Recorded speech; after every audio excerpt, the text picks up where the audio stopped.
সত্যি সত্যি বিপদে পড়ে যাবে। এই মিষ্টিটা যদি একবার বানিয়ে খাওয়াও, বারবার কিন্তু বানিয়ে খাওয়াতে হবে।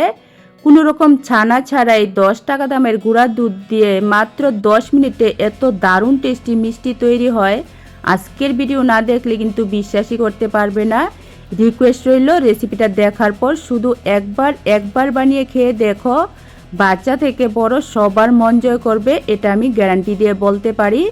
আশা করছি আমার আজকের মিষ্টি রেসিপি সবারই খুব বেশি ভালো লাগবে। তো যদি একটুও ভালো লেগে থাকে তাহলে বলছি প্লিজ একটা লাইক করে দিও আর আমার চ্যানেলটাকে সাবস্ক্রাইব করে দিও।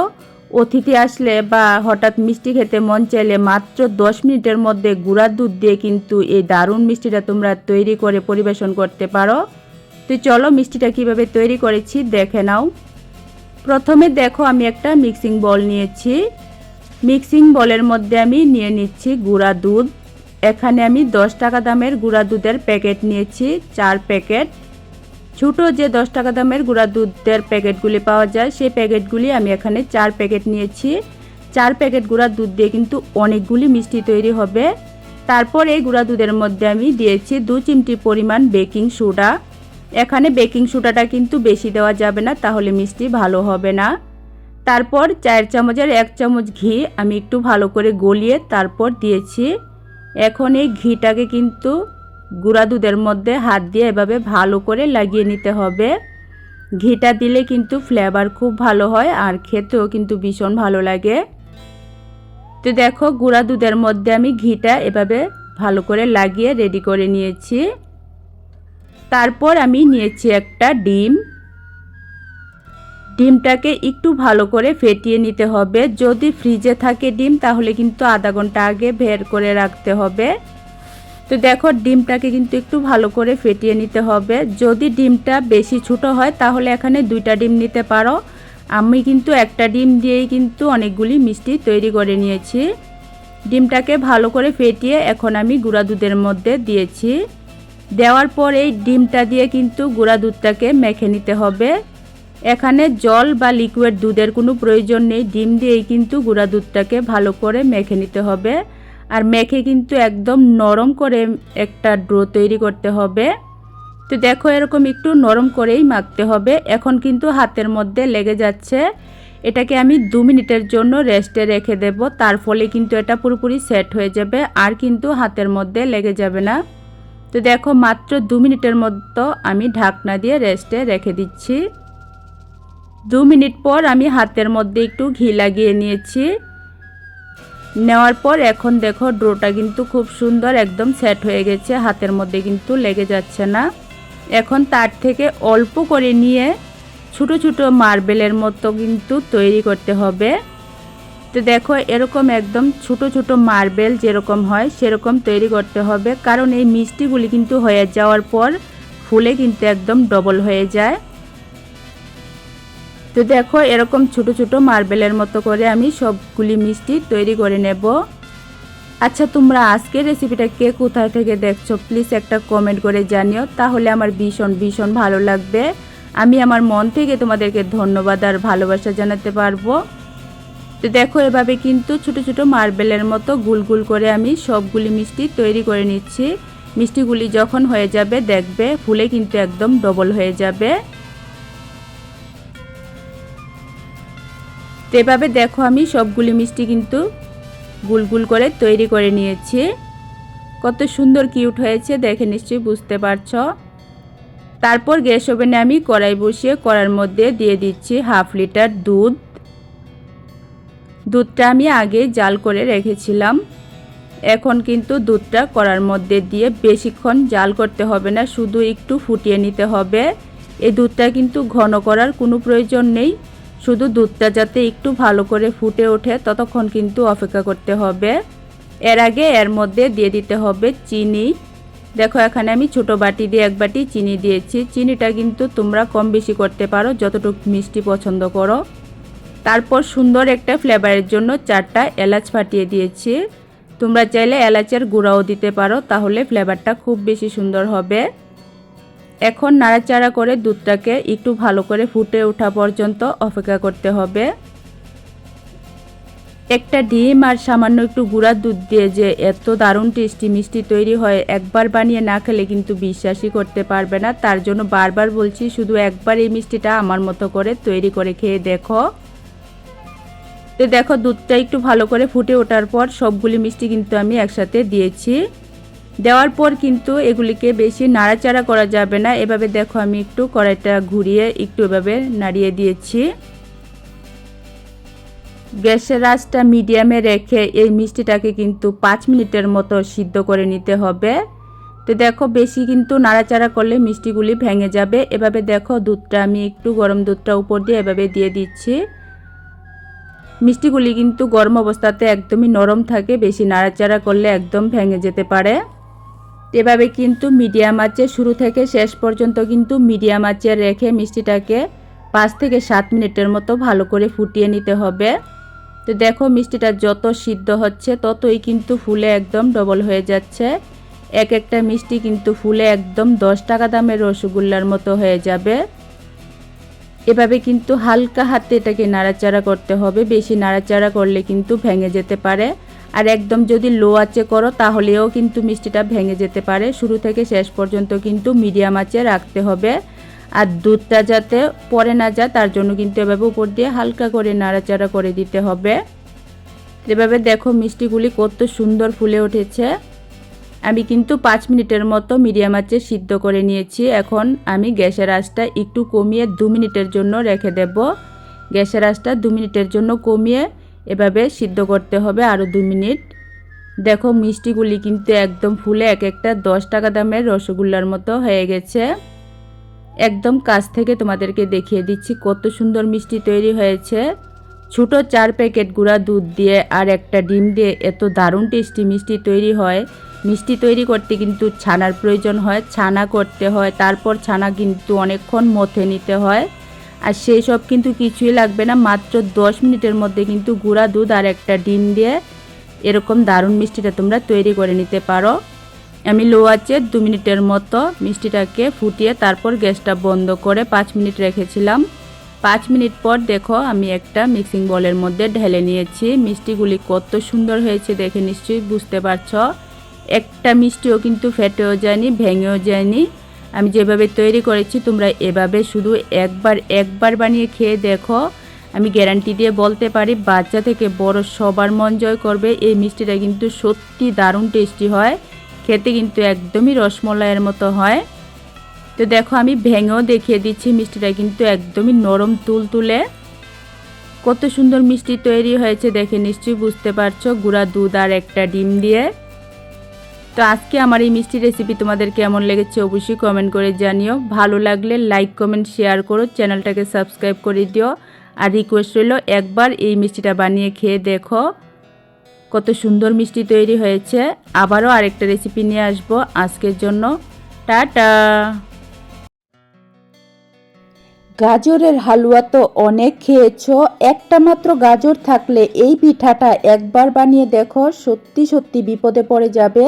এত টেস্টি আর মজার হয়, একবার বানিয়ে খাওয়ালে কিন্তু বারবার বানিয়ে খাওয়াতে হবে। তো হ্যালো এভরিওয়ান, সবাই কেমন আছো? আমি টুম্পা। আজকে তোমাদেরকে একটা মাত্র গাজর দিয়ে দারুণ টেস্টি এই পিঠাটা তৈরি করে দেখাবো।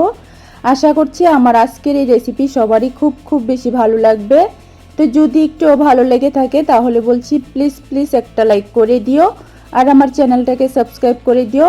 একদমই সহজভাবে কম সময়ের মধ্যে কিন্তু এই পিঠাগুলি একদিন বানিয়ে 3 দিন খেতে পারো। তো চলো রেসিপিটা দেখে নাও। প্রথমে এখানে দেখো, আমি একটা বড় সাইজের গাজর এরকম পাতলা করে কেটে নিয়েছি। গাজরের খোসাটা ছাড়িয়ে ভালো করে ধুয়ে পাতলা করে কেটে নিতে হবে। তারপর এই গাজরটাকে নিয়ে নিতে হবে একটা মিক্সিং জারের মধ্যে। গাজরের সাথে এখন দিয়ে দিতে হবে অল্প করে একটু জল, দিয়ে এই গাজরটাকে পেস্ট করে নিতে হবে একদম মিহি করে। তো দেখো, গাজরটা আমি একদম মিহি করে পেস্ট করে নিয়েছি। জলের পরিবর্তে তোমরা চাইলে দুধ দিয়েও পেস্ট করতে পারো। তারপর এই গাজরের সাথে দিয়ে দিচ্ছি আমি নারকেল। কিছুটা নারকেল আমি এরকম টুকরো করে কালো অংশটা বাদ দিয়ে তারপর দিয়েছি। তোমরা চাইলে কুড়িয়েও দিতে পারো নারকেলটা। এখন আবারও নারকেল দেওয়ার পর গাজরটাকে একদম মিহি করে পেস্ট করে নিয়েছি। তারপর গ্যাস ওভেনে আমি কড়াই বসিয়ে কড়াইয়ের মধ্যে দিয়েছি 1 চামচ ঘি। ঘিটা দিলে কিন্তু ফ্লেভার খুব সুন্দর হয়, খেতেও ভালো হয়। তারপর এই ঘিয়ের মধ্যে দিয়ে দিতে হবে পেস্ট করে রাখা গাজর। সত্যি দারুণ রেসিপি শেয়ার করেছি, প্লিজ প্লিজ তোমরা সম্পূর্ণ ভিডিওটা দেখো। দেখার পর একবার অবশ্যই আমার মতো করে এই গাজরের পিঠাটা তৈরি করে খেয়ে দেখো। গ্যারান্টি দিয়ে বলতে পারি সবার মন জয় করবে। এই পিঠাগুলি কিন্তু সত্যি সত্যি দারুণ টেস্টি হয়। তো দেখো গাজরটা দেওয়ার পর আমি 2 মিনিটের মতো মিডিয়াম আঁচে গাজরটাকে একটু ঘিয়ের সাথে ভেজে নিয়েছি। এভাবে একটু মিডিয়াম আঁচে গাজরটাকে 2 মিনিট ভেজে নিতে হবে ঘিটা দিয়ে। তারপর এর মধ্যে দিয়ে দিতে হবে জল। ছোটো বাটি দিয়ে আমি 2 বাটি জল দিয়েছি। জলটা দেওয়ার পর এখন দিয়ে দিচ্ছি আমি 2 চামচ চিনি। তারপর এর মধ্যে দিয়ে দিতে হবে 1 চিমটি পরিমাণ লবণ। লবণটা দেওয়ার পর সব কিছু একটু ভালো করে মিশিয়ে নিতে হবে। মিশিয়ে এখন অপেক্ষা করতে হবে জলটা যতক্ষণ পর্যন্ত না ভালো করে ফুটে উঠছে। তো দেখো মিডিয়াম আঁচে জলটা যখন এভাবে ভালো করে ফুটে উঠবে তখনই কিন্তু গ্যাসের আঁচটা কমিয়ে দিতে হবে। গ্যাসের আঁচটা কমিয়ে তারপর এর মধ্যে দিয়ে দিতে হবে 1 বাটি সুজি। যে বাটি দিয়ে আমি 2 বাটি জল নিয়েছি সেই বাটি দিয়েই 1 বাটি সুজি দিয়েছি। এই পরিমাপটা কিন্তু একটু মনে রাখতে হবে, যতটুকু সুজি নেবে তার ডবল কিন্তু জল দিতে হবে, তাহলে কিন্তু রেসিপিটা বেশি ভালো হবে। সুজিটা দেওয়ার পর ভালো করে কিন্তু নাড়াচাড়া করে মিশিয়ে নিতে হবে। অনবরত নাড়াচাড়া করতে হবে যাতে সুজির কোনো গুটলি বেঁধে না যায়। সুজি কিন্তু সিদ্ধ হতে বেশি সময় লাগে না। এভাবে মিডিয়াম আঁচে ভালোভাবে নাড়াচাড়া করতে করতে 2 মিনিটের মধ্যেই দেখবে সুজিটা জলটা টেনে খুবই সুন্দর ডোতে পরিণত হয়ে গেছে। তো যখনই দেখবে সুজিটা এরকম ডোতে পরিণত হয়ে গেছে তখনই কিন্তু গ্যাসের আঁচটা বন্ধ করে সুজির ডোটাকে নামিয়ে নিতে হবে। তো দেখো খুবই সুন্দর সুজির ডোটা তৈরি হয়ে গেছে। এখন এটা আমি নামিয়ে নেব। নামিয়ে একটা মিক্সিং বলের মধ্যে ভালো করে একটু ছড়িয়ে দিতে হবে যাতে ডোটা একটু তাড়াতাড়ি ঠান্ডা হয়ে যায়। তো দেখো এভাবে একটু ছড়িয়ে দিয়েছি। তারপর 5 মিনিট পরই দেখবে খুবই সুন্দর ঠান্ডা হয়ে গেছে। হাত দিয়ে ধরা যায় সেরকম গরম অবস্থাতে কিন্তু সুজিটাকে মেখে নিতে হবে। হাতের মধ্যে একটু ঘি লাগিয়ে তারপর এটাকে দেখো একটু ভালো করে মথে মেখে নিতে হবে। একটু সময় নিয়ে ভালো করে মথে মাখলে সুজিটা কিন্তু একদমই মিশে যাবে আর কেউ কিন্তু বুঝতেই পারবে না যে এই পিঠাগুলি সুজি দিয়ে তৈরি। তার জন্য কিন্তু একটু ভালো করে সুজিটাকে মথে নিতে হবে। তো দেখো আমি একটু সময় নিয়ে সুজিটাকে ভালো করে মথে মেখে এরকম সফট করে নিয়েছি। তারপর এখন এই ডোয়ের থেকে অল্প করে নিয়ে পিঠাগুলি তৈরি করতে হবে। একটু মনোযোগ দিয়ে দেখো, দেখলে কিন্তু খুবই সহজভাবে এই পিঠাগুলি তোমরা তৈরি করতে পারবে। অল্প করে ডোয়ের থেকে নিয়ে তারপর দেখো প্রথমে হাতের মধ্যে এভাবে একটু গোল করে তারপর এভাবে কিন্তু লম্বা করে ডলে তারপর কিন্তু পিঠাগুলি তৈরি করতে হবে। একদমই সহজ রেসিপি, যে কেউ কিন্তু একবার এই রেসিপিটা দেখলে সহজভাবে কম সময়ের মধ্যে এই দুর্দান্ত টেস্টি পিঠাগুলি তৈরি করতে পারবে। এই পিঠাগুলি দেখতে যেমন সুন্দর লোভনীয় হয়, খেতেও কিন্তু দারুণ টেস্টি হয়। এভাবে দেখো প্রত্যেকটা পিঠা কিন্তু প্রথমে অল্প করে নিয়ে গোল করে তারপর এভাবে লম্বা করে কিন্তু তৈরি করছি আমি। তো পিঠাগুলি তৈরি করতে করতে তোমরা একটু কমেন্ট করে জানাও তোমরা কে কোথায় থেকে রেসিপিটা দেখছো, তাহলে আমার ভীষণ ভালো লাগবে। আমি আমার মন থেকে তোমাদেরকে ধন্যবাদ আর ভালোবাসা জানাতে পারবো। এভাবে দেখো কত সুন্দর পিঠাগুলি তৈরি হয়ে যায়। একটা গাজর আর 1 বাটি সুজি দিয়ে দারুণ টেস্টি এই পিঠাটা শুধু একবার বানিয়ে খেয়ে দেখো, বাচ্চা থেকে বড় সবার কিন্তু মন জয় করবে। এই পিঠাগুলি কিন্তু সত্যি দারুণ টেস্টি হয়।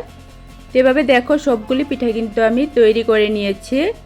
গাজরের তো অনেক রেসিপি খেয়েছো, একবারের জন্য এই পিঠাটা আমার মতো করে বানিয়ে খেয়ে দেখো, ভীষণ ভালো হয় খেতে।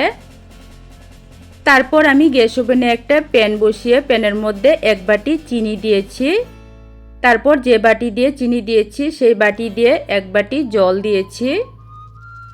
সুন্দর একটা ফ্লেভারের জন্য আমি 4টা এলাচ ফাটিয়ে দিয়েছি। এখন নাড়াচাড়া করে চিনিটাকে শুধু একটু গলিয়ে শিরাটা তৈরি করে নিতে হবে।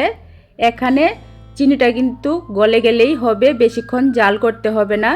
তো দেখো চিনির শিরাটা কিন্তু তৈরি হয়ে গেছে, শুধু চিনিটা গলে গেলেই এটাকে নামিয়ে নিতে হবে। তারপর আমি গ্যাস ওভেনে কড়াই বসিয়ে কড়াইয়ের মধ্যে দিয়েছি তেল। তেলটা যখন ভালো করে গরম হয়ে যাবে তখন কিন্তু এই পিঠাগুলি দিতে হবে। এখানে খেয়াল রাখবে তেলটা যখন ভালো করে গরম হয়ে যাবে তখনই কিন্তু এই পিঠাগুলি দিতে হবে। আর এই পিঠাগুলি কিন্তু মিডিয়াম আঁচে ভাজতে হবে, যেহেতু এগুলি সুজির তৈরি একসাথে কিন্তু বেশি দেওয়া যাবে না, একটার সাথে একটা লেগে যেতে পারে। আর এগুলি কিন্তু গরম অবস্থাতে নরম থাকে, তাই বেশি নাড়াচাড়া করা যাবে না। 1 মিনিটের মতো ভেজে কিন্তু এগুলিকে উঠিয়ে নিতে হবে। তো দেখো হালকা হাতে আমি এগুলিকে নাড়াচাড়া করে 1 মিনিটের মতো ভেজে নিয়েছি। বেশিক্ষণ সময় ভাজতে হয় না, 1 মিনিটের মতো ভেজে এরকম একটা কালার হয়ে যাওয়ার পর উঠিয়ে নিয়েছি। একইভাবে দেখো আবারও আমি আরেক ব্যাচ দিয়েছি। এখানে খেয়াল রাখবে একসাথে কিন্তু বেশি পিঠা দেওয়া যাবে না, তাহলে কিন্তু একটার সাথে একটা লেগে যেতে পারে। অল্প অল্প করে দিয়েই কিন্তু মিডিয়াম আঁচে এই পিঠাগুলি ভাজতে হবে। আর দেওয়ার পর কিন্তু বেশি নাড়াচাড়া করা যাবে না, তাহলে কিন্তু ভেঙে যেতে পারে। আর খেয়াল রাখবে তেলটা যাতে ভালো করে গরম হয়, তা না হলে কিন্তু পিঠাগুলি ভেঙে যাবে। এভাবে দেওয়ার পর হালকা একটু নাড়াচাড়া করে এরকম একটু কালার হয়ে যাওয়ার পর উঠিয়ে নিতে হবে। বেশি সময় লাগে না, শুধু 1 মিনিটের মতো উলটপালট করে একটু ভেজে নিলেই এরকম সুন্দর কালার হয়ে যায়। তারপরে কিন্তু তেল থেকে উঠিয়ে নিতে হবে। এভাবে দেখো সবগুলি পিঠা কিন্তু আমি তেলের মধ্যে এরকম একটু লাল কালার করে ভেজে নিয়েছি। পিঠাগুলি কত সুন্দর হয়েছে দেখে নিশ্চয়ই বুঝতে পারছো। তো সবগুলি পিঠা কিন্তু আমার তৈরি করা হয়ে গেছে। চাইলে কিন্তু তোমরা এই পিঠাগুলি এভাবেও খেতে পারো, ভীষণই ভালো হয়। তবে আমি আজকে পিঠাগুলি চিনির শিরার মধ্যে দিয়ে তৈরি করব, তার ফলে কিন্তু খেতে আরও বেশি ভালো লাগবে। তো দেখো গরম গরম থাকতে থাকতে পিঠাগুলিকে চিনি শিরার মধ্যে দিয়ে দিতে হবে। পিঠাগুলি গরম গরম কিন্তু চিনি শিরার মধ্যে দিয়ে একটু নাড়াচাড়া করে শিরার সাথে মিশিয়ে নিতে হবে। আর এগুলি শিরার মধ্যে দেওয়ার পর কিন্তু বেশিক্ষণ রেস্টে রাখতে হয় না, 5-6 মিনিটের মতো রাখলেই দেখবে চিনি শিরাটা কিন্তু একদম পিঠার ভিতর পর্যন্ত ঢুকে যাবে। তারপর এগুলি শিরার থেকে উঠিয়ে পরিবেশন করতে পারো। একদম কম সময়ের মধ্যে সহজভাবে একটা গাজর আর 1 বাটি সুজি দিয়ে দারুণ টেস্টি পিঠা তৈরি করেছি। এগুলি কিন্তু খেতে ভীষণ ভীষণ ভালো হয়। মিষ্টি খেতেও ইচ্ছা হলে অথবা হঠাৎ অতিথি আসলে ঝটপট কিন্তু এই পিঠাগুলি তোমরা বানিয়ে পরিবেশন করতে পারো। খেয়ে কিন্তু কেউ বুঝতেই পারবে না যে এটা গাজর আর সুজি দিয়ে তৈরি। তো রেসিপি কেমন লেগেছে অবশ্যই কমেন্ট করে জানিও। আবারও আরেকটা নতুন রেসিপি নিয়ে আসবো। আজকের জন্য টাটা।